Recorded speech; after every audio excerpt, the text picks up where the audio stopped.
الحمدللہ رب العالمین والصلاة والسلام علی رسولہ الکریم اما بعد فاعوذ باللہ من الشیطان الرجیم بسم اللہ الرحمن الرحیم۔ عزیزان گرامی قدر، السلام علیکم ورحمۃ اللہ وبرکاتہ۔ ایک سلسلہ جاری ہے۔ موجودہ پرفتن دور میں ضروری ہے کہ ایک دوسرے پہ لوگ کفر و شرک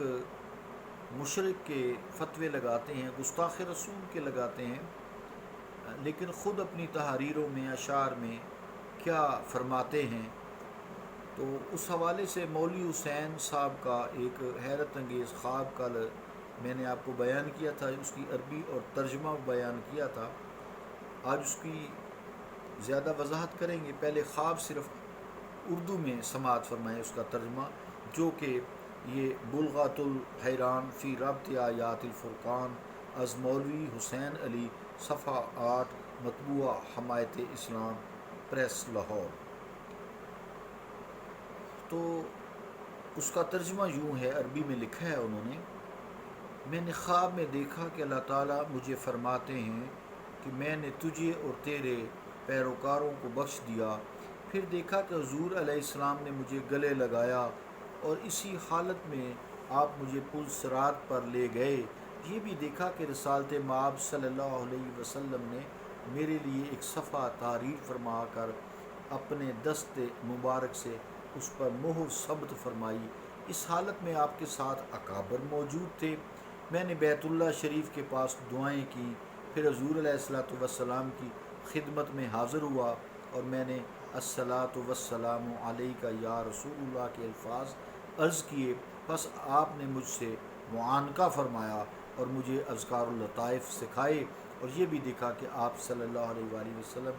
گر رہے ہیں۔ میں نے آپ صلی اللہ علیہ وآلہ وسلم کو گرنے سے روک اور بچا لیا۔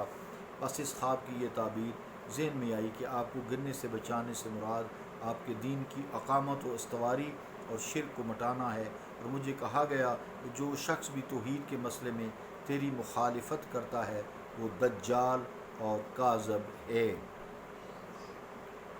اس خط میں جو ٹیکنیکل غلطیاں تھیں وہ کل میں نے بیان کر دی تھیں۔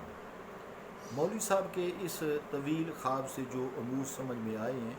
وہ پیر نصیر الدین شاہ صاحب یہ فرماتے ہیں، ان کے حوالے سے میں گفتگو ساری کر رہا ہوں۔ پہلے نمبر پہ وہ فرماتے ہیں کہ اللہ تعالیٰ کی طرف سے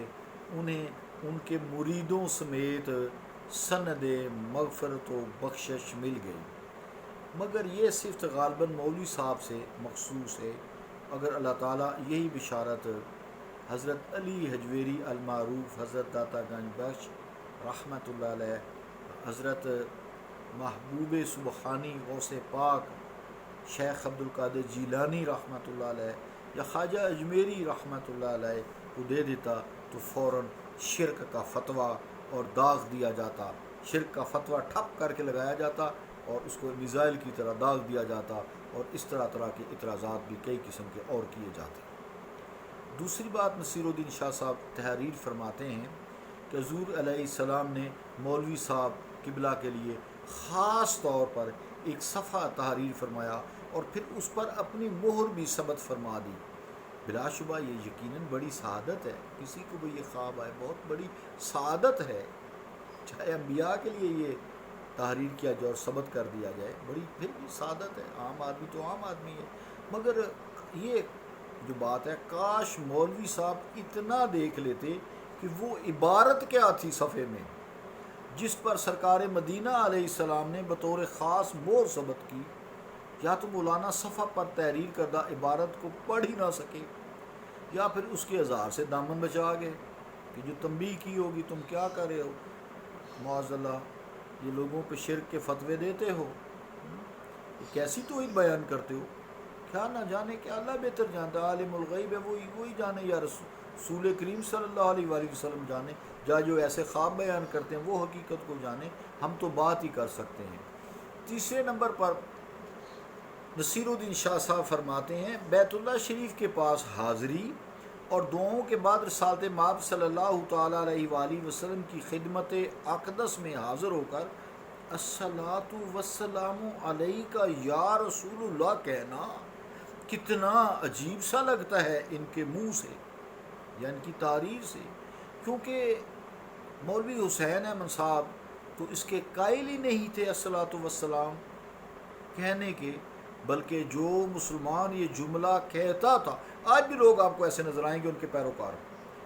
جو مسلمان یہ جملہ کہتا تھا اس پر کفر و شرک کا فتویٰ لگا دیتے تھے۔ چلیے کچھ صحیح، اگر مولانا کو اپنے حیات ظاہری میں یا رسول اللہ یا الصلاۃ والسلام علیک یا رسول اللہ یہ کہنے کی توفیق میسر نہ آئی تو کم از کم خواب میں ہی تو کہہ گئے۔ خدا کا شکر ہے اس لمحہ انہیں شرک کا خیال نہ آیا، ورنہ وہ خواب میں ایسا کہنے سے گریز فرماتے۔ اہل السنہ والجماعت کا اس امر پر اتفاق ہے کہ حضور کریم علیہ الصلوۃ والسلام کو جو خوش نصیب خواب میں دیکھے وہ یہ ایمان رکھے کہ اس نے آپ ہی کو دیکھا ہے، شیطان آپ کی شکل نہیں میں آ سکتا، آپ کی شکل میں نہیں آ سکتا، تو کیونکہ آپ کا ارشاد گرامی ہے کہ شیطان میری شکل میں ہرگز نہیں آ سکتا، جس نے آقا کو خواب میں دیکھا اس نے آقا ہی کو دیکھا۔ حضور کریم علیہ الصلوۃ والسلام فرماتے ہیں، آپ کا ارشاد گرامی ہے کہ شیطان میری شکل میں ہرگز نہیں آ سکتا، جس نے خواب میں مجھے دیکھا اس نے مجھے ہی دیکھا۔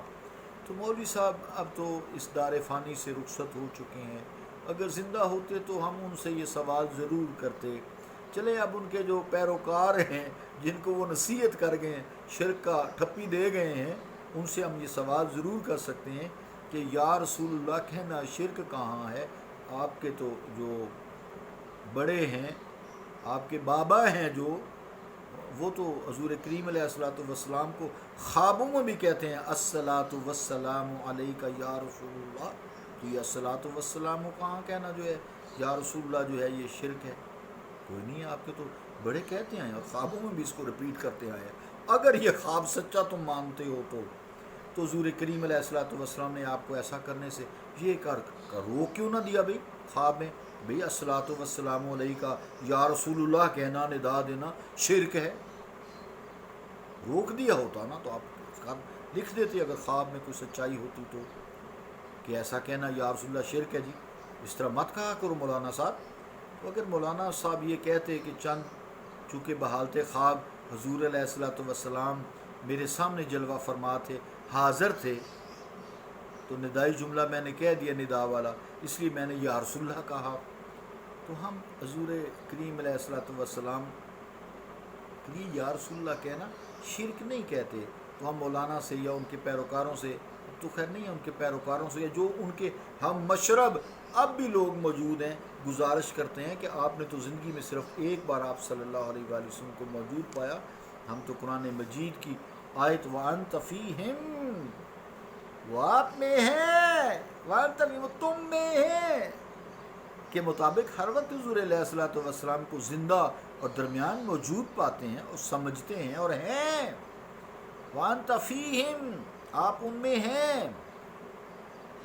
تا قیامت تک ہیں۔ صحابہ کی آیت تو قرآن مجید میں صحابہ اس کے مخاطب ہے نا، تو اس لیے یا رسول اللہ کہہ لیتے ہیں، کوئی ایسی بات نہیں ہے، اس میں شرک بھی کوئی بات نہیں ہے۔ عزیزان گرامی قدر، لطف کی بات یہ ہے کہ جب مولانا نے الصلاۃ والسلام علیک یا رسول اللہ کے الفاظ عرض کیے تو آپ نے انہیں گلے سے لگا لیا۔ تو اگر یہ خواب سچا ہے تو ان کے پیروکار یہ سمجھیں کہ جو کوئی شخص الصلاۃ والسلام علیک یا رسول اللہ کہتا ہے، قیامت والے دن حضور علیہ الصلوۃ والسلام اس کو گلے لگا لیں گے، یہ شرک تو نہ ہوگا نا۔ چلو تمہارے خواب کی بات چل رہی ہے نا، مطلب یہ ہے کہ حضور کریم علیہ الصلوۃ والسلام نے اس پر اظہار خوشنودی کیا، خوشی کا اظہار فرمایا۔ اگر یہ الفاظ سن کر آپ صلی اللہ علیہ وآلہ وسلم نے جھڑک دیتے تو یہ سمجھا جا سکتا تھا کہ آپ نے یا رسول اللہ کہنے کو ناپسند فرمایا اور ایسا کہنا درست نہیں ہے۔ ثابت ہوا یہ جو شرک کے فتوے دیتے ہیں غلاموں پر، بیچارے غریب لوگ محبت سے بھرے دل ان کے لوگ ہیں، یہ کہتے ہیں یہ یا رسول اللہ کہنا شرک ہے، تو یا رسول اللہ کہنا شرک ہے؟ تو یہ جو تمہارے پیر صاحب نے، جو بڑے پیر صاحب ہیں، مولوی حسین احمد صاحب، انہوں نے تو خواب تعبیر کیا ہے، اور تم تو ان کے پاؤں پکڑتے ہو، ان کو چومتے ہو، جبکہ باقی کرے تو شرک ہے۔ باقی یا رسول اللہ کہیں شرک ہے، اور تمہارے بڑے کہیں تو یہ درست ہے۔ سبحان اللہ، یہ کیسی اختلافی بات کرتے ہو یار، کچھ خیال کرو، مہربانی کرو، چلو اپنے بڑوں کا ہی ادب کر لو۔ صلی اللہ تعالیٰ علی رسول خیر خلقہ محمد وعلی آلہ وصحابہ اجمعین برحمتک یا ارحم الراحمین۔